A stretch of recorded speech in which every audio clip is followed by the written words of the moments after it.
বিসমিল্লাহির রহমানির রহিম। মাননীয় সভাপতি, জাতিসংঘের সাধারণ পরিষদের সভাপতি নির্বাচিত হওয়ায় প্রথমেই আপনাকে আন্তরিক অভিনন্দন জানাচ্ছি। আমি আশ্বস্ত করছি যে আপনার এই দায়িত্ব পালনকালে বাংলাদেশ প্রতিনিধি দল আপনাকে পূর্ণাঙ্গ সহযোগিতা প্রদান করবে। জাতিসংঘের ম্যান্ডেটকে সমুন্নত রেখে বৈশ্বিক সংকটসমূহ নিরসনে মহাসচিব অ্যান্তোনিও গুতেরেসের দৃঢ় প্রতিজ্ঞ সাফল্যমণ্ডিত নেতৃত্বের জন্য তাকেও জানাই আন্তরিক সাধুবাদ। সামিট অব দ্য ফিউচার আয়োজনে আমি মহাসচিবের দূরদর্শী ভূমিকার বিশেষ প্রশংসা করছি। সম্মেলনে যে pact for the future and declaration on future generations সর্বসম্মতভাবে গৃহীত হয়েছে, তা এজেন্ডা 2030 পরবর্তী বৈশ্বিক উন্নয়ন কর্মপন্থা নির্ধারণে বিশেষ সহায়ক হবে বলে আমি মনে করি। বাংলাদেশ বিশ্বাস করে যে এই সম্মেলনের অর্জন বৈশ্বিক সমৃদ্ধি অর্জনের জন্য আমাদের সবার অভিপ্রায় ও সহযোগিতা কাঠামো প্রণয়নে দিক নির্দেশক হিসেবে কাজ করবে। এই জুলাই আগস্ট মাসে বাংলাদেশে যে যুগান্তকারী পরিবর্তন সংঘটিত হয়েছে তার প্রেক্ষিতেই আজ আমি বিশ্ব সম্প্রদায়ের এই মহান সংসদে উপস্থিত হতে পেরেছি। আমাদের গণমানুষের, বিশেষ করে তরুণ সমাজের অফুরন্ত শক্তি আমাদের বিদ্যমান রাষ্ট্র কাঠামো ও প্রাতিষ্ঠানিক আয়োজনগুলো আমূল রূপান্তরের এক নতুন সম্ভাবনার দ্বার উন্মোচন করেছে। আমাদের ছাত্র ও যুব সমাজের আন্দোলন প্রথম দিকে মূলত ছিল বৈষম্য বিরোধী আন্দোলন, পর্যায়ক্রমে তা গণ আন্দোলনের রূপ নিয়েছে। এরপর সারা পৃথিবী অবাক বিস্ময়ে দেখেছে কিভাবে সমগ্র বাংলাদেশের মানুষ একনায়কতন্ত্র, নিপীড়ন, বৈষম্য, অবিচার ও দুর্নীতির বিরুদ্ধে রাজপথ ও সামাজিক যোগাযোগের মাধ্যমে দৃঢ়ভাবে রুখে দাঁড়িয়েছিল। আমাদের ছাত্র জনতা তাদের অদম্য সংকল্প ও প্রত্যয়ের মাধ্যমে একটি স্বৈরাচারী ও অগণতান্ত্রিক শাসন ব্যবস্থা থেকে আমাদের মুক্তি এনে দিয়েছে। তাদের এই সংকল্পের মধ্যেই আমাদের দেশের ভবিষ্যৎ নিহিত, যা এই দেশকে বিশ্ব সম্প্রদায়ের মাঝে একটি দায়িত্বশীল জাতির মর্যাদায় উন্নত করবে বলে আমি বিশ্বাস করি। এই গণ আন্দোলন রাজনৈতিক অধিকার ও উন্নয়নের সুবিধাবঞ্চিত বাংলাদেশের আপামর জনসাধারণকে ঐক্যবদ্ধ করেছে। বাংলাদেশের মানুষ উন্নয়ন কর্মকাণ্ডকে অন্তর্ভুক্তিমূলক অংশীদারিত্ব রূপে দেখতে চেয়েছিল। আমাদের জনগণ একটা ন্যায্য, অন্তর্ভুক্তিমূলক ও কার্যকর গণতন্ত্রের জন্য লড়াই করেছে, যার জন্য আমাদের নতুন প্রজন্ম জীবন উৎসর্গ করেছে। আমাদের এই তরুণীরা যে প্রজ্ঞা, সাহস ও প্রত্যয় দেখিয়েছে তা আমাদের অভিভূত করেছে, সারা বিশ্ববাসীকে অভিভূত করেছে। বন্দুকের গুলি উপেক্ষা করে বুক পেতে দাঁড়িয়ে গিয়েছিল আমাদের এই তরুণরা। অবৈধ রাষ্ট্র ক্ষমতার বিরুদ্ধে প্রবলভাবে সোচ্চার হয়েছিল আমাদের তরুণ তরুণীরা, স্কুল পড়ুয়া কিশোর কিশোরীরা। তারা নিঃসঙ্গ চিত্তে উৎসর্গ করেছিল তাদের জীবন। শত শত মানুষ চিরতরে হারিয়েছে তাদের দৃষ্টিশক্তি। আমাদের মায়েরা, দিনমজুরিরা ও শহরের অগণিত মানুষ তাদের সন্তানদের কাঁধে কাঁধ মিলিয়ে নেমেছিল রাজপথে। তপ্ত রোদ, বৃষ্টি, মৃত্যু ভয়কে তোয়াক্কা না করে তারা সত্য ও ন্যায়সঙ্গত আকাঙ্ক্ষার বিরুদ্ধে দীর্ঘকালব্যাপী রাষ্ট্রযন্ত্রকে পরিচালনা করার অশুভ ষড়যন্ত্রকে পরাভূত করেছিল। জনগণের এই আন্দোলনে আমাদের জানামতে প্রায় 800-এরও বেশি জীবন আমরা হারিয়েছি স্বৈরাচারী শক্তির হাতে। উদারনীতি, বহুত্ববাদ ও ধর্মনিরপেক্ষতার উপর মানুষের গভীর বিশ্বাস থেকেই বাংলাদেশ রাষ্ট্রের অভ্যুদয় হয়েছিল। 1971 সালে যে মূল্যবোধকে বুকে ধারণ করে আমাদের গণমানুষ যুদ্ধ করেছিল, সেই মূল্যবোধকে বহু বছর পরে আবার জেনারেশন জি, যে প্রজন্ম জি, নতুনভাবে আমাদেরকে দেখতে শিখিয়েছে। এরকমটি আমরা দেখেছিলাম 1952 সালের ভাষা আন্দোলনে, বাংলাকে মাতৃভাষা হিসেবে প্রতিষ্ঠার সময়। বাংলাদেশের এই অভ্যুত্থান আগামী দিনগুলোতে বিশ্বের বিভিন্ন প্রান্তে মানুষকে মুক্তি ও ন্যায় বিচারের পক্ষে দাঁড়াতে প্রেরণা যোগাবে। আমাদের মুক্তি ও গণতান্ত্রিক আকাঙ্ক্ষাকে বাস্তবে রূপ দিতে আমি তাই আজ বিশ্ব সম্প্রদায়কে আমাদের নতুন বাংলাদেশের সঙ্গে সম্পৃক্ত হওয়ার উদাত্ত আহ্বান জানাচ্ছি। মাননীয় সভাপতি, যে রাষ্ট্র কাঠামো দুঃসহ হয়ে গেছে তার পুনর্গঠনের জন্য আমাদের তরুণরা, দেশের আপামর জনসাধারণ একমত হয়ে আমার এবং আমার উপদেষ্টা পরিষদের উপর আস্থা রেখে সরকার পরিচালনার এক মহান দায়িত্ব আমাদের উপর ন্যস্ত করেছে। এই দায়িত্ব গ্রহণের পর আমরা গভীর বিস্ময় ও হতাশার সঙ্গে মুখোমুখিভাবে দেখতে পাচ্ছি কিভাবে সর্বগ্রাসী দুর্নীতি একটি কার্যকর গণতান্ত্রিক ব্যবস্থাকে ধ্বংসস্তূপে পরিণত করেছে, কিভাবে রাষ্ট্রের মূল প্রতিষ্ঠানগুলোকে নির্মমভাবে দলীয়করণের আবর্তে বন্দী করে রাখা হয়েছিল, কিভাবে জনগণের অর্থকে লুটপাট করা হয়েছিল, কিভাবে একটি বিশেষ স্বার্থান্বেষী গোষ্ঠী সমস্ত ব্যবসা বাণিজ্যকে অন্যায়ভাবে নিজেদের হাতে কুক্ষিগত করে দেশের সম্পদ অবাধে বিদেশে পাচার করে দিয়েছে। এক কথায় কিভাবে প্রত্যেকটি পর্যায়ে ন্যায়, নীতি ও নৈতিকতা অদৃশ্য হয়ে গিয়েছিল। এরকম এক অবস্থার দেশকে পুনর্গঠন এবং জনগণের কাঙ্ক্ষিত রাষ্ট্র ব্যবস্থা প্রতিষ্ঠিত করার জন্য আমাদের উপর দায়িত্ব প্রদান করা হয়েছে। অতীতের ভুলগুলোকে সংশোধন করে একটা প্রতিযোগিতামূলক ও শক্তিশালী অর্থনীতি এবং ন্যায়ভিত্তিক সমাজ ব্যবস্থা গড়ে তোলায় এই মুহূর্তে আমাদের মূল লক্ষ্য। বর্তমান পরিবর্তিত পরিস্থিতিতে সকল রাজনৈতিক দল এখন স্বাধীনভাবে তাদের মতামত প্রকাশ করতে পারছে। যে সব ব্যক্তি বা প্রতিষ্ঠান রাষ্ট্রীয় কাজ ও সিদ্ধান্ত গ্রহণ করার প্রক্রিয়ায় সম্পৃক্ত তাদের প্রত্যেকের জবাবদিহিতা নিশ্চিত করাই আমাদের অগ্রাধিকার। আমরা মানুষের মৌলিক অধিকারকে সমুন্নত ও সুরক্ষিত রাখতে দৃঢ় প্রতিজ্ঞ। আমাদের দেশের মানুষ মুক্তভাবে কথা বলবে, ভয়ভীতি ছাড়া সমাবেশ করবে, তাদের পছন্দের ব্যক্তিকে ভোট দিয়ে নির্বাচিত করবে, এটাই জাতির আকাঙ্ক্ষা এবং এটাই আমাদের লক্ষ্য। বিচার বিভাগের স্বাধীনতা সংরক্ষণ ও সাইবার ডোমেইন সহ গণমাধ্যমের স্বাধীনতা সুসংহতকরণে আমরা প্রতিজ্ঞাবদ্ধ। আমাদের একজন কৃষক বা একজন শ্রমিকের সন্তানও যেন সমাজের সর্বোচ্চ শিখরে পৌঁছতে পারে, সেই লক্ষ্যে বিশালকার অবকাঠামো নির্মাণের বদলে স্বাস্থ্য ও শিক্ষা খাতে বরাদ্দ বৃদ্ধির আমরা গুরুত্ব আরোপ করছি। রাষ্ট্র ব্যবস্থার সকল পর্যায়ে সুশাসন ফিরিয়ে আনাই আমাদের অভীষ্ট। বাংলাদেশে যেসব আন্তর্জাতিক, আঞ্চলিক এবং দ্বিপাক্ষিক চুক্তির পক্ষভুক্ত সেগুলো প্রতিপালনে আমাদের সরকার বদ্ধপরিকর। জাতিসংঘ সহ বহুপাক্ষিক বিশ্ব কাঠামোতে বাংলাদেশের সক্রিয় অংশগ্রহণ ও অবদান অব্যাহত থাকবে। পারস্পরিক শ্রদ্ধাবোধ, মর্যাদা ও স্বার্থরক্ষণের ভিত্তিতে বাংলাদেশ বিশ্বের সকল রাষ্ট্রের সাথে বন্ধুত্বপূর্ণ সম্পর্ক বজায় রাখবে। মাননীয় সভাপতি, গত 7 সপ্তাহের মধ্যে আমাদের সরকার বিভিন্ন গুরুত্বপূর্ণ পদক্ষেপ গ্রহণ করেছে।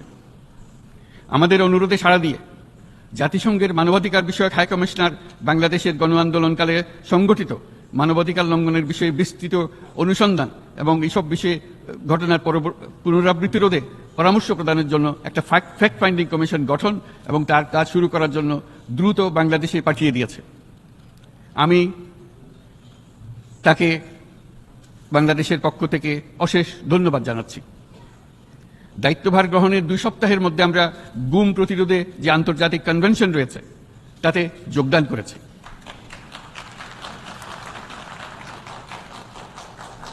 এর আশু বাস্তবায়নের জন্য প্রয়োজনীয় দেশীয় আইন ও বিধি প্রণয়নে আমরা এখন প্রক্রিয়া শুরু করেছি। বাংলাদেশে গত 1.5 দশকে যে সমস্ত গুমের অভিযোগ রয়েছে সেগুলো তদন্ত করার জন্য একটি তদন্ত কমিশন এই মুহূর্তে কর্মরত আছে। মানুষের আস্থা, আত্মবিশ্বাস ফিরিয়ে আনতে এবং নির্মম অতীত যেন আর ফিরে না আসে কোনোদিন, সেই জন্য আমরা কিছু সুনির্দিষ্ট খাতে সংস্কারকে অগ্রাধিকার দিয়েছি। সেই লক্ষ্যে আমরা বিদ্যমান নির্বাচন ব্যবস্থা, সংবিধান, বিচার ব্যবস্থা, জনপ্রশাসন, আইন শৃঙ্খলা ব্যবস্থা সংস্কারের জন্য স্বাধীন কমিশন গঠন করেছি। সংবাদপত্র ও গণমাধ্যমের সংস্কারের জন্যও পৃথক কমিশন সহ আরও কয়েকটি বিশেষ বিষয়ে কমিশন গঠন প্রক্রিয়াধীন রয়েছে। ব্যবসা বাণিজ্যে অনুকূল পরিবেশ সৃষ্টির লক্ষ্যে আমরা ব্যাংক ও আর্থিক খাতের ব্যাপক সংস্কারের উদ্যোগ গ্রহণ করেছি। কোনো বিদেশি ব্যবসা বা বিনিয়োগ যেন ক্ষতিগ্রস্ত না হয় তা নিশ্চিত করতে আমরা বদ্ধপরিকর। এসব সংস্কার যেন টেকসই হয়, দীর্ঘমেয়াদে নিশ্চিত করতে এবং অবাধ ও নিরপেক্ষ অংশগ্রহণমূলক নির্বাচনের জন্য উপযোগী পরিবেশ সৃষ্টি করতে আমরা কাজ করে যাচ্ছি। গণতন্ত্র, আইনের শাসন, সমতা, সমৃদ্ধি অর্জনের মাধ্যমে একটি ন্যায়ভিত্তিক সমাজ হিসেবে আত্মপ্রকাশের অভিপ্রায় বাস্তবায়নে আমি বাংলাদেশের প্রতি আন্তর্জাতিক সম্প্রদায়ের সমর্থন ও গভীরতর সম্পর্ক গঠন করার জন্য আহ্বান জানাচ্ছি।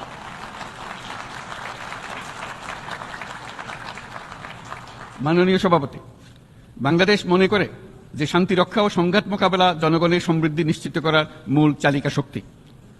সাম্প্রতিক বিপ্লবকালে আমাদের ইতিহাসের সবচেয়ে কঠিনতম সময়ে জনগণের মুক্তির আকাঙ্ক্ষা পূরণে তাদের পাশে দৃঢ়ভাবে দাঁড়িয়ে আমাদের সাহসী সশস্ত্র বাহিনী সমূহ আরও একবার শান্তির প্রতি তাদের অঙ্গীকার প্রমাণ করেছে।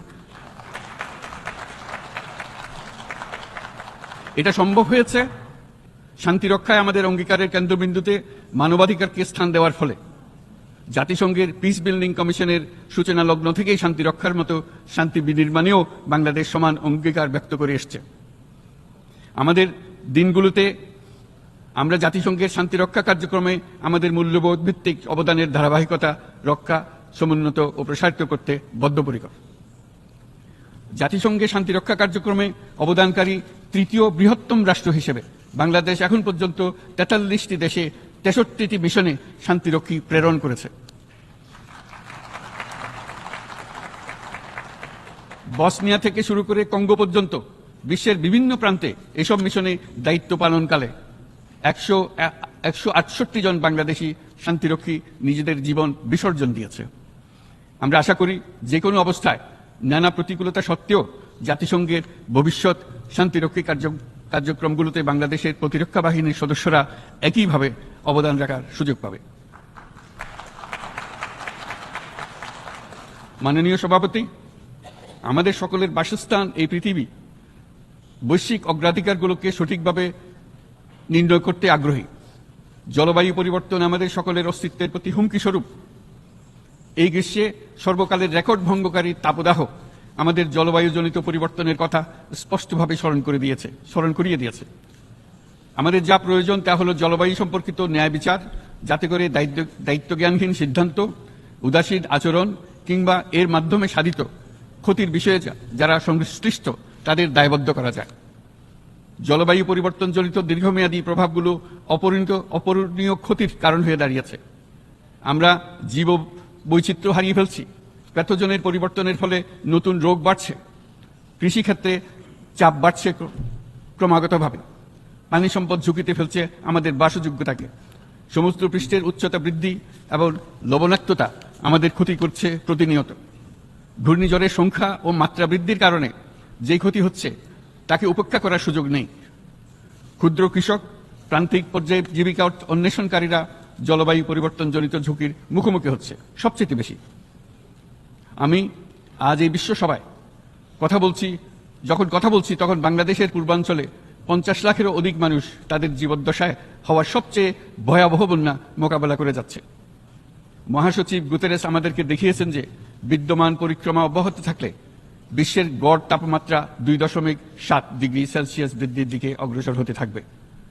তাই বাংলাদেশের মতো জলবায়ু ঝুঁকিতে থাকা দেশগুলোতে অভিযোজনের জন্য ব্যাপক বিনিয়োগের আহ্বান জানাচ্ছি।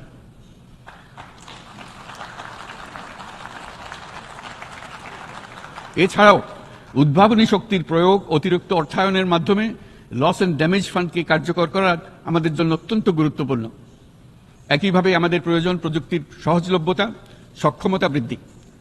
নির্দিষ্ট করে বললে আমাদের দরকার জীবন রক্ষাকারী প্রযুক্তি, বিশেষত কৃষি, পানি এবং জনস্বাস্থ্য খাতে, যেখানে ক্ষুদ্র ক্ষুদ্র উদ্ভাবন এবং সমাধানসমূহ ঝুঁকিতে থাকা জনগোষ্ঠীকে রক্ষা করতে পারে।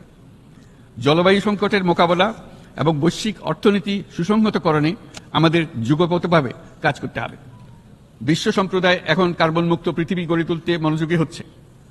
বিশ্বের অধিকাংশ মানুষকে এই ধরনের পরিবর্তনের সুফলভোগী করতে হলে নেট জিরো পৃথিবীর দিকে আমাদেরকে অগ্রসর হতে হবে। বাংলাদেশের মতো দেশগুলোকে সাথে নিয়ে যেতে হবে। তা না হলে পারস্পরিক দায়িত্ববোধের মাধ্যমে পারস্পরিক সমৃদ্ধি অর্জনে আমাদের সার্বজনীন অঙ্গীকার পূরণে পিছিয়ে পড়ব আমরা। এই ক্ষেত্রে আমি বিশ্বাস করি সমগ্র বিশ্ব একসাথে 3-0 লক্ষ্য অর্জনের ধারণা বিবেচনা করে দেখতে পারে, যার মাধ্যমে আমরা শূন্য দারিদ্র্য, শূন্য বেকারত্ব এবং শূন্য নেট কার্বন নিঃসরণ অর্জন করতে পারি। যেখানে পৃথিবীর প্রতিটি তরুণ তরুণী চাকরি প্রার্থী না হয়ে বরং উদ্যোক্তা হিসেবে নিজেকে প্রতিষ্ঠিত করার সুযোগ পাবে। তারা যেন এই সম্পদের সীমাবদ্ধতা সত্ত্বেও নিজ নিজ সৃজনশীলতার বিকাশ করতে পারে, যেখানে একটি ব্যবসায়িক উদ্যোগ সামাজিক সুফল, অর্থনৈতিক মুনাফা এবং প্রকৃতির প্রতি দায়িত্বশীলতার মধ্যে একটি চমৎকার ভারসাম্য আনতে পারে, যেখানে সামাজিক ব্যবসার মাধ্যমে যে কোনো ব্যক্তি ভোগবাদী জীবনধারা থেকে উত্তরণ করে সামাজিক ও অর্থনৈতিক পরিবর্তনের সৃজনশীল শক্তি হিসেবে নিজেকে প্রতিষ্ঠিত করতে পারে।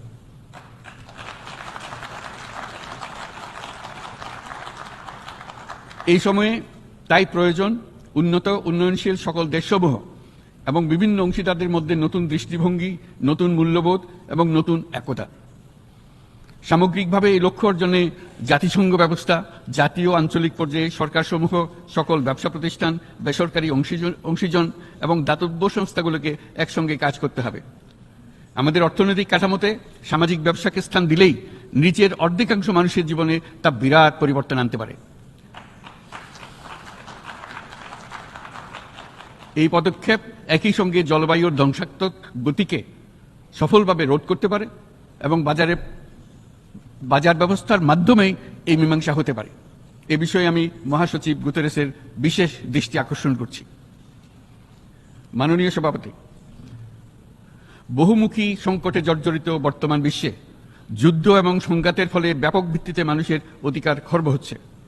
বিশ্ববাসীর উদ্বেগ এবং নিন্দা সত্ত্বেও গাজায় গণহত্যা থামছে না।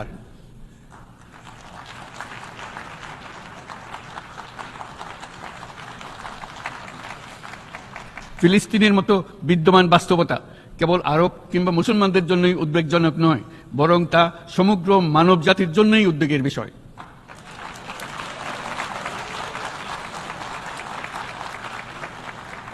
একজন মানুষ হিসেবে প্রত্যেক ফিলিস্তিনির জীবন অমূল্য। ফিলিস্তিনের জনগণের বিরুদ্ধে যে মানবতা বিরোধী অপরাধ হচ্ছে তার জন্য সংশ্লিষ্ট সকলকে দায়বদ্ধ করতে হবে।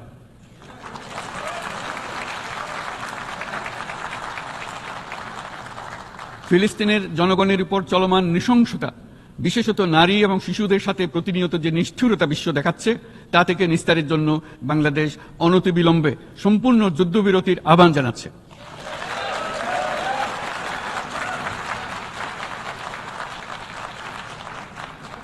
দ্বিরাষ্ট্রভিত্তিক সমাধানেই মধ্যপ্রাচ্যে টেকসই শান্তি আনতে পারবে।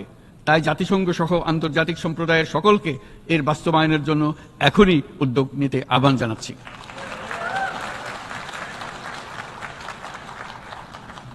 গত 2.5 বছর ধরে ইউক্রেনে চলমান যুদ্ধে বহু মানুষ প্রাণ হারিয়েছে। এই যুদ্ধের প্রভাব সর্বব্যাপী, এমনকি বাংলাদেশের অর্থনীতিতেও এর নেতিবাচক প্রভাব আমরা অনুভব করছি। আমরা তাই উভয় পক্ষকে সংলাপে বসে বিরোধ নিরসনের মাধ্যমে যুদ্ধের অবসান ঘটানোর আহ্বান জানাচ্ছি। মাননীয় সভাপতি, বাংলাদেশ গত 7 বছর যাবৎ মায়ানমার হতে আগত 12 লাখেরও বেশি রোহিঙ্গাদের মানবিক কারণে আশ্রয় দিয়ে আসছে। এর ফলে আমরা বিরাট সামাজিক, অর্থনৈতিক, পরিবেশগত ক্ষতির সম্মুখীন হচ্ছি। মায়ানমারের অভ্যন্তরীণ সমস্যা থেকে সৃষ্ট এই সংকট বাংলাদেশ ও আমাদের অঞ্চলের জন্য প্রথাগত ও অপ্রথাগত উভয় ধরনের নিরাপত্তা ঝুঁকির কারণ হয়ে দাঁড়িয়েছে। মায়ানমার থেকে বাংলাদেশে বলপূর্বক বাস্তুচ্যুত রোহিঙ্গাদের সহায়তা করতে আমরা অঙ্গীকারবদ্ধ। আমরা রোহিঙ্গাদের জন্য মানবিক সহায়তা কার্যক্রম চালু রাখা এবং তাদের টেকসই প্রত্যাবর্তন নিশ্চিত করার উদ্দেশ্যে আন্তর্জাতিক সম্প্রদায়ের পর্যাপ্ত সহায়তা অব্যাহত রাখার আহ্বান জানাচ্ছি। রোহিঙ্গাদের সাথে সংগঠিত হওয়া ব্যাপক ভিত্তিক মানবাধিকার লঙ্ঘনের জন্য আন্তর্জাতিক বিচার আদালত এবং আন্তর্জাতিক অপরাধ আদালতে চলমান বিচার প্রক্রিয়ার মাধ্যমে ন্যায় বিচার নিশ্চিত করাও সমানভাবে গুরুত্বপূর্ণ। রোহিঙ্গারা যাতে নিজ দেশে স্বাধীন এবং মর্যাদাপূর্ণ জীবনযাপন করতে পারে, সেই লক্ষ্যে অনুকূল পরিবেশ তৈরিতে জাতিসংঘ অন্যান্য আন্তর্জাতিক প্রতিষ্ঠানের ধারাবাহিক প্রচেষ্টার প্রশংসা দাবিদার। এই লক্ষ্যে রোহিঙ্গারা যাতে পর্যাপ্ত নিরাপত্তা ও অধিকার নিশ্চিত করে তাদের নিজ ভূমি রাখাইনে ফিরে যেতে পারে, তার পথ সুগম করা অত্যন্ত দরকার। মায়ানমারে প্রতিনিয়ত পরিবর্তনশীল অবস্থা বিবেচনা রেখে বাংলাদেশ আন্তর্জাতিক সম্প্রদায়ের সাথে একযোগে রোহিঙ্গাদের নিজ দেশে মর্যাদাপূর্ণ টেকসই প্রত্যাবর্তনের জন্য পরিবেশ সৃষ্টিতে কাজ করতে প্রস্তুত। মাননীয় সভাপতি, রাজনৈতিক মুক্তি এবং সামাজিক অর্থনৈতিক জাগরণ ব্যতীত শান্তি ও নিরাপত্তা নিশ্চিতে সাফল্য অর্জন করা সম্ভব নয়। প্রায় এক দশক পূর্বে বিশ্ব সম্প্রদায় সর্বসম্মতক্রমে এজেন্ডা 2030 প্রণয়ন করেছিল। আমরা সবাই আমাদের সামষ্টিক আকাঙ্ক্ষা ও বিশ্বাস অর্পণ করেছি এই সার্বজনীন টেকসই উন্নয়ন অভিষ্টগুলো অর্জনে। সার্বিকভাবে মাত্র 17% ও কম লক্ষ্যমাত্রা অর্জন হয়েছে। স্পষ্টতই এই ক্ষেত্রে অনেক উন্নয়নশীল রাষ্ট্র আরও পিছিয়ে আছে। উন্নয়নশীল দেশগুলোকে এসডিজি অর্থায়নের বছরে প্রায় 2.5 থেকে 4 ট্রিলিয়ন মার্কিন ডলারের সমান ঘাটতি মোকাবেলা করতে হচ্ছে। উন্নয়নশীল বিশ্বের ঋণের বোঝা, ক্ষয়িষ্ণু আর্থিক সক্ষমতা এবং জলবায়ু পরিবর্তনের ক্ষতিকর প্রভাবের কারণে বাংলাদেশের মতো দেশগুলিতে বেশি ঝুঁকিতে রয়েছে। আমরা আশা করি উন্নয়নের জন্য অর্থায়ন সংক্রান্ত 4র্থ আন্তর্জাতিক সম্মেলনে এই ধরনের জটিল এবং কাঠামোগত সমস্যাগুলোর দিকে নজর দেওয়া হবে। বহুপাক্ষিক আর্থিক প্রতিষ্ঠানগুলোকে এমন অভিন্ন লক্ষ্যে নিয়ে যাওয়ার কাজ করতে হবে যাতে সকল রাষ্ট্র সমানভাবে সম্পদ ও সুযোগের ব্যবহার করতে পারে। তারা নিজেদের কর্মসূচিতে সামাজিক ব্যবসাকে গুরুত্বপূর্ণ ভূমিকা দিতে পারে, যাতে নিম্ন আয়ের দেশগুলোর বাস্তবতাকে বিশেষভাবে মোকাবেলা করা যায়, যা ব্যবসায়ী উদ্যোগ এবং ব্যক্তির সৃজনশীলতাকে উদ্বুদ্ধ করে, যা বঞ্চিত জনগোষ্ঠীকে বিশালভাবে সহায়তা করে। এই ক্ষেত্রে অবৈধ অর্থের প্রবাহ এবং উন্নয়নশীল দেশগুলো থেকে সম্পদ পাচার বন্ধ করা অত্যন্ত আবশ্যক। উন্নয়নশীল দেশগুলো থেকে পাচার হয়ে যাওয়া সম্পদ ফেরত আনার জন্য আন্তর্জাতিক সহযোগিতা জোরদার করতে হবে। আমরা আশা করি কর ফাঁকি রোধে আন্তর্জাতিক কর কনভেনশন অতি শীঘ্রই গৃহীত হবে। মাননীয় সভাপতি, আমরা যে নিবিড়ভাবে সংযুক্ত বিশ্বে বসবাস করছি সেখানে অভিবাসন এবং মানুষের অবাধ প্রবাহ এক অলঙ্ঘনীয় বাস্তবতা। বাংলাদেশি নাগরিকরা প্রতিনিয়ত বিভিন্ন দেশে অভিবাসী হিসেবে যাচ্ছেন। তারা বিভিন্ন দেশে তাদের কর্মসংস্থানের সন্ধানে আছেন। বিশ্বের বিভিন্ন প্রান্তে এই মুহূর্তে প্রায় 1.5 কোটি প্রবাসী বাংলাদেশি আছেন। সকলের জন্য অভিবাসনের উপযোগিতা নিশ্চিত করতে বিশ্ব সমাজকে নিরাপদ, সুশৃঙ্খল এবং নিয়মিত মর্যাদাপূর্ণ অভিবাসনের পথ সুগম করতে হবে। আন্তর্জাতিক সম্প্রদায়কে অভিবাসীদের মানবাধিকার এবং তাদের প্রতি মানবিক আচরণ নিশ্চিত করতে হবে। অভিবাসনের উপর 2018 সালে যে গ্লোবাল কম্প্যাক্ট অন মাইগ্রেশন গৃহীত হয়েছে তার পূর্ণ বাস্তবায়নে বাংলাদেশ প্রতিশ্রুতিবদ্ধ এবং একই সাথে অনিরাপদ অভিবাসন রোধেও আমরা বদ্ধপরিকর। মাননীয় সভাপতি, প্রতি বছর প্রায় 25 লক্ষ তরুণ তরুণী বাংলাদেশের শ্রমবাজারে যুক্ত হচ্ছেন। বাংলাদেশের বিপুল জনশক্তির প্রায় 2/3 তরুণ। এই জনশক্তিকে বর্তমান ও আগামীর জন্য গড়ে তোলা বাংলাদেশের জন্য একটা বড় চ্যালেঞ্জ। ক্রমপরিবর্তনশীল কর্মজগতে একজন তরুণকে প্রতিনিয়ত নতুন দক্ষতা অর্জন করতে হয়। এই কর্মপরিবেশের সাথে মানিয়ে নেওয়া শিখতে হয়। এই জন্য বাংলাদেশ যখন মধ্যম আয়ের দেশ হিসেবে উন্নতি হচ্ছে তখন আমরা শিক্ষা এবং প্রযুক্তিগত সহায়তা লাভের উপর বিশেষ জোর দিচ্ছি। এবার কৃত্রিম বুদ্ধিমত্তার বিষয়ে আসি। কৃত্রিম বুদ্ধিমত্তার অভাবনীয় বিকাশ এবং এর বহুমাত্রিক প্রয়োগে বাংলাদেশ বিশেষভাবে আগ্রহী। আমাদের তরুণ সমাজ জেনারেটিভ আর্টিফিশিয়াল ইন্টেলিজেন্সের সম্ভাবনা নিয়ে উচ্ছ্বসিত। একজন বিশ্ব নাগরিক হিসেবে তারাও চায় নতুন পৃথিবীতে নিয়োজিত হতে, কর্মক্ষম হিসেবে নিজেকে গড়ে তুলতে। বাংলাদেশের মতো বৃহৎ তরুণ জনগোষ্ঠীর দেশ যাতে কৃত্রিম বুদ্ধিমত্তার প্রয়োগজনিত অর্জিত সুফল থেকে পিছিয়ে না পড়ে, বিশ্ব সম্প্রদায়কে তা নিশ্চিত করতে হবে। একই সঙ্গে নিশ্চিত করতে হবে যেন কৃত্রিম বুদ্ধিমত্তার কারণে কর্মক্ষেত্রে মানুষের চাহিদা ক্রমাগতভাবে সংকুচিত হয়ে না যায়। এই প্রসঙ্গে আমি উল্লেখ করি যে আমরা ভিন্ন একটা ইন্টেলিজেন্স, অটোনোমাস ইন্টেলিজেন্স, অর্থাৎ যে কৃত্রিম বুদ্ধিমত্তা নিজেই নিজের কৃত্রিম বুদ্ধিমত্তাকে সম্প্রসারিত করতে পারে মানুষের কোনো হস্তক্ষেপ ছাড়াই, তার ব্যাপারে আমরা বৈজ্ঞানিকদের দৃষ্টি আকর্ষণ করতে চাই। তারা যেন এই ক্ষেত্রে অগ্রসর হওয়ার আগে মানুষের উপর এর প্রভাব সম্বন্ধে নিশ্চিত হয়ে অগ্রসর হন। আমাদের ধারণা অটোনোমাস ইন্টেলিজেন্স মানুষের অস্তিত্বকে বিপন্ন করে তুলতে পারে, কাজে এই ব্যাপারে আমাদের সম্পূর্ণ সজাগ থাকতে হবে। মাননীয় সভাপতি, আমাদের আসলে দরকার নতুন ধরনের সহযোগিতা কাঠামো, যেখানে বৈশ্বিক ব্যবসা ও জ্ঞানের অধিকারী গোষ্ঠী মানুষের চাহিদাগুলোকে যথাযথভাবে অনুধাবন করবে। আন্তর্জাতিক সহযোগিতার মাধ্যমে উন্নয়নশীল দেশগুলোর জন্য এমন একটি রূপান্তরকারী ব্যবস্থা তৈরি করতে হবে যা কর্মসংস্থান, আর্থসামাজিক প্রতিকূলতা বা জীবিকার জন্য যুৎসয় সমাধান নিশ্চিত করবে। মাননীয় সভাপতি, আমাদের প্রচেষ্টা, সক্ষমতা এবং সম্পদ একত্রীকরণের মাধ্যমে সকলের সামর্থ্য, উদ্ভাবনী শক্তি এবং সমৃদ্ধিকে কাজে লাগাতে হবে। আর্থসামাজিক উন্নয়ন এবং জলবায়ু সহনশীলতা নিয়ে আমরা প্রতিনিয়ত যে প্রতিকূলতার সম্মুখীন হচ্ছি, সম্মিলিত উদ্যোগের মাধ্যমে তার মোকাবেলা করতে হবে। বৈশ্বিক দক্ষিণের দেশগুলোকে অনন্য অর্থনৈতিক এবং সামাজিক প্রেক্ষাপটে দক্ষিণ দক্ষিণ এবং ত্রিভুজীয় সহযোগিতা এই ক্ষেত্রে বিশেষভাবে সহায়ক হতে পারে বলে আমি মনে করি। বৈশ্বিক দক্ষিণের আওয়াজকে বিশ্বব্যাপী জোরালোভাবে তুলে ধরার জন্য প্রয়োজন সম্মিলিত উদ্যোগ। সেই জন্য বৈশ্বিক এজেন্ডা প্রণয়ন ও বাস্তবায়ন নিশ্চিত করতে বৈশ্বিক দক্ষিণের দেশগুলোর মতামতকে যথাযথ গুরুত্বের সাথে বিবেচনা করতে হবে। জনাব সভাপতি, কোভিড অতিমারির অভিজ্ঞতায় আমরা দেখেছি জনস্বাস্থ্যে ব্যাপক বিনিয়োগ কতটা গুরুত্বপূর্ণ হতে পারে। বিশ্ব স্বাস্থ্য সংস্থায় বৈশ্বিক অতিমারি চুক্তির চলমান আলোচনায় বাংলাদেশ নেতৃত্ব প্রদান করে চলেছে। আমরা চাই কার্যকর আন্তর্জাতিক সহযোগিতা, জনস্বাস্থ্য ব্যবস্থায় অর্থায়ন, প্রযুক্তি হস্তান্তর, গবেষণা ও উন্নয়ন, ভ্যাকসিন থেরাপিউটিক্সের উৎপাদন বহুমুখীকরণ এবং সকল ভ্যাকসিনকে মেধাসত্ত্ব অধিকার মুক্ত ঘোষণা করার ব্যাপারে ঐক্যমত্য গঠন। অসংক্রামক রোগসমূহের বিরুদ্ধে লড়াইয়ে এই বিষয়গুলি অত্যন্ত গুরুত্বপূর্ণ। জনাব সভাপতি, এবছর আমরা জাতিসংঘের সাথে বাংলাদেশের অংশীদারিত্বের সুবর্ণ জয়ন্তী উদযাপন করছি। গত 50 বছর ছিল আমাদের জন্য একটা পারস্পরিক শিক্ষণীয় সম্মিলিত যাত্রা। সীমিত উপায়ে বাংলাদেশ বৈশ্বিক শান্তি ও নিরাপত্তা, ন্যায়, সমতা, মানবাধিকার প্রতিষ্ঠায় ধারাবাহিকভাবে অবদান রেখে আসছে। আমাদের সমন্বিত প্রয়াসের পেছনে আছে সত্যিকার অর্থে একটি নিয়মভিত্তিক বৈশ্বিক ব্যবস্থা গড়ে তোলা। এই প্রসঙ্গে উদাহরণ হিসেবে আমি স্মরণ করছি 1999 সালে জাতিসংঘ সাধারণ পরিষদে ক্ষুদ্র ঋণের উপর গৃহীত রেজুলেশনের কথা। সেই সময় জাতিসংঘ 2005 সালকে ইয়ার অফ মাইক্রোক্রেডিট ঘোষণা করেছিল, যার ফলে ক্ষুদ্র ঋণ বিশ্বব্যাপী সম্প্রসারিত হবার সুযোগ পেয়েছিল। একই সময়ে বাংলাদেশের উদ্যোগে গঠিত হয়েছিল ফ্রেন্ডস অব মাইক্রোক্রেডিট। 2001 সাল থেকে সাধারণ পরিষদে কালচার অফ পিস সংক্রান্ত বাৎসরিক যে রেজলিউশন গৃহীত হয়ে আসছে, বা নিরাপত্তা পরিষদে নারী, শান্তি ও নিরাপত্তা সংক্রান্ত যে 1325 নম্বর রেজলিউশন গৃহীত হয়েছিল, তা বাংলাদেশের বিশ্বজনীন উদ্যোগগুলোর প্রতিফলন এবং অবদান।